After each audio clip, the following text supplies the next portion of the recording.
to another episode of Black Gun Shit. I hope you guys have been enjoying the shotgun series. I realize that a lot of you still may be apprehensive about shotguns, or if you're a new gun owner, that wasn't even the first thing on your list. You were more so looking for a handgun, either because you have a concealed carry application, or you just think a handgun is enough. Which, I mean, philosophies are philosophies. I kind of touched on why a shotgun is probably one of the more superior options you can have. I'll discuss when I do my caliber video for pistols on why pistols are pistols, rifles are rifles, shotguns are shotguns, and you really just need to decide what you want to apply. And hopefully in the near future, I have a friend of mine, a lady friend, who is on the cusp of getting her own shotgun. So hopefully she pulls the proverbial trigger on that, and then we can do another range day. I can show you ladies who aren't all that big that shotguns are nothing to be scared of as far as buying, and the benefits of versus a pistol, a shotgun, and a rifle. But this video is going to be about pistols, which a lot of you are either in the market for getting or have already gotten, and a feature that is absolutely critical to have on your pistol. And that is something that is called a night sight. Why is it called a night sight? It's because it's a sight that you can see at night. It's really that simple. To bring it home, I actually had to borrow a gun from a friend because literally all of my guns have night sights on them. My AR, the night sight is in the scope. It glows. I need to get an iron sight, but when I get an iron sight on there, it's going to be a night sight. My shotgun, that was the first upgrade I was able to get for it, was the night sight on the front post, and I'm actually going to get night sight aperture for the ghost rings, and all of my pistols have night sights on them. The beauty is that, with the exception of my Glock, all of my pistols came with night sights on it. That's because I had the knowledge after buying my Glock and making, I won't say a mistake, but just an uninformed purchase, that from now on I need to have them because the feature is critical, number one, and it's a lot cheaper if you order them already set up that way. It's already installed. You don't have to pay anybody to install it for you, or you don't have to fumble with it, and it's a manufacturer OEM part, which means it falls onto the warranty. So with that said, I had to go borrow my friend's gun, and I'm going to show it to you right now. So this is a piece of shit, actually. It's a Davis Industries 380 pistol, and as you can see, there's nothing much to it. It is empty. All right, and I'm gonna hold it up here so that you guys can see it, but we focus. There you go. All right, so it's got a rear aperture and it's got a front post, and you make a traditional sight picture kind of like that, put it on whatever you want to kill, and go boom, right? But you'll notice that they're pretty featureless. Okay, there's no adjustment, which on pistols is not really an issue. Typically, if your gun doesn't shoot straight, it's a gun issue. But there's nothing, flashy about the sights.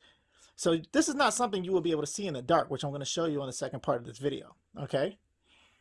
Now compare that to my Smith & Wesson Governor here, where it has a dovetail rear with nothing on there. But look at that big white dot on there. Very easy to see even in daylight, and ultimately at night, this is where it's going to distinguish itself. Why is it so important? You got to understand something, okay? Like, target shooting at a range and defending yourself are two different things. All right. At a range, you have time to set up, proper stance, make sight alignment, squeeze, plink, plink, plink, plink. Okay. In a life and death situation, you're most likely have been ambushed, or it's happening so quickly that you just need to get your gun out to defend yourself. All right. It's probably not going to be at a super far distance, and you need to get out and get on target right away. How quick could it happen? It really doesn't matter. It could be that quick. Actually, hopefully slower. Otherwise, I'd be dead. And I only did that for demonstration purposes. I'm now going to undanger my weapon up for 2 points. Not to show off, because actually that was very slow. Slow for me in general, but slow period. I don't really have the right pants on for this. I got on the gray sweats. Whoa, gray sweat season. And I'll get into a video about what you need to wear if you're going to conceal carry at a later time. But I did that to illustrate that I had to work at that, and I'm slow. It's slow because I don't carry anymore. Because of Maryland, it's almost impossible to get a Maryland concealed carry permit. I left North Dakota in 2014, and I've been home ever since. So, but when I was carrying, I was practicing that daily, okay, to get my speed down, but to get my form correct, to make sure that I was safe in my draw, that I didn't have my finger inside the trigger, and that I had a good purchase on the weapon, and that I could do it from different angles and at the drop of a dime. Haven't really been doing that. My gun food is kind of weak right now. All right, but in so doing, I went out and I could have shot as soon as I got here because I'm going to find this front sight and put it on whatever I don't want to be alive anymore. Okay? Trying to do that with something like this, now I see the front sight. You got to find it and put it there. Now, again, if he's really close, you kind of have your body as a reference right here.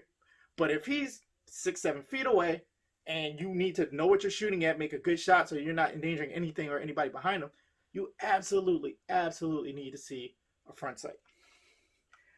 Again, in the daylight, you can see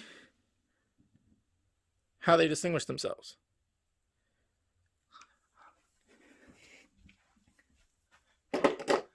Let's go simulate some darkness. Darknesses!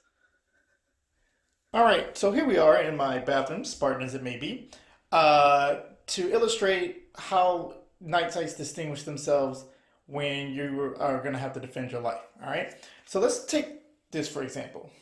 This is the non-equipped 380 pistol. I've kind of given you some sight alignment right there based on what you might want to see if you were aiming at a target, right? But look what happens when we blot out the sun.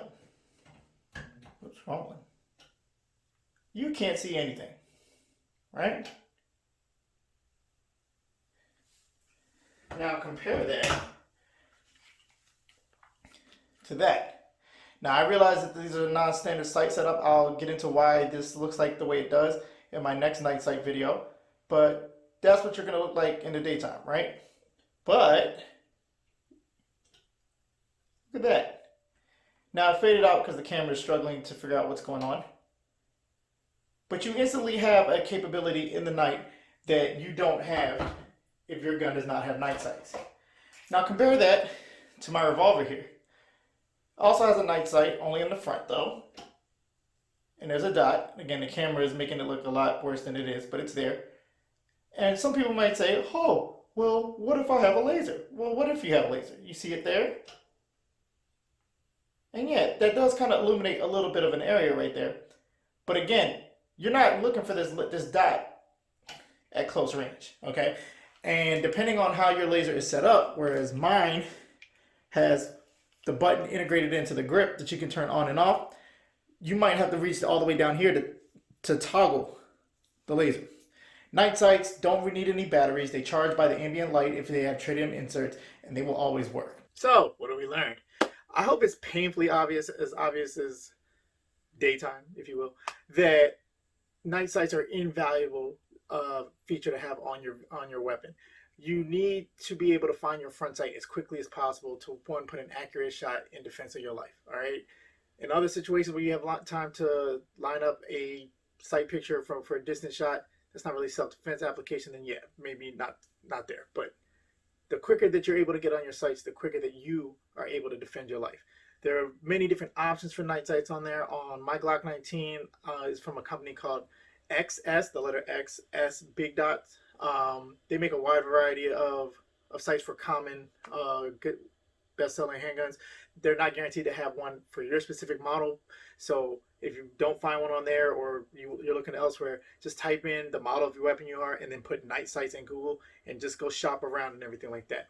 Tritium is the material that is inside the sight. It's a radioactive material that recharges itself on ambient light. Or you can take a flashlight and shine it and it'll hold that charge for quite some time so that you can see it. You don't need batteries. That's the other great thing. Everybody, I'm going to make a video about the importance of having lights on your weapons and stuff like that. But a light is not a replacement for a night sight. A light performs a different function than a night sight. I'll get into that in that video. But I can't stress it enough. If you can order, if you're still in the market for buying a gun, you haven't done it yet, see if you can order one with a night sight. Reason being, just like guns are getting scarce, ammo is getting scarce, accessories are getting scarce. It took me forever to get. Granted, it was a Benelli, but still, I'm waiting on a sling that can go on any gun. I've been waiting for like 3 months now for it to come available. So if you can get your gun with it already equipped, you're already ahead of the game. All right. Till next time, have a good one.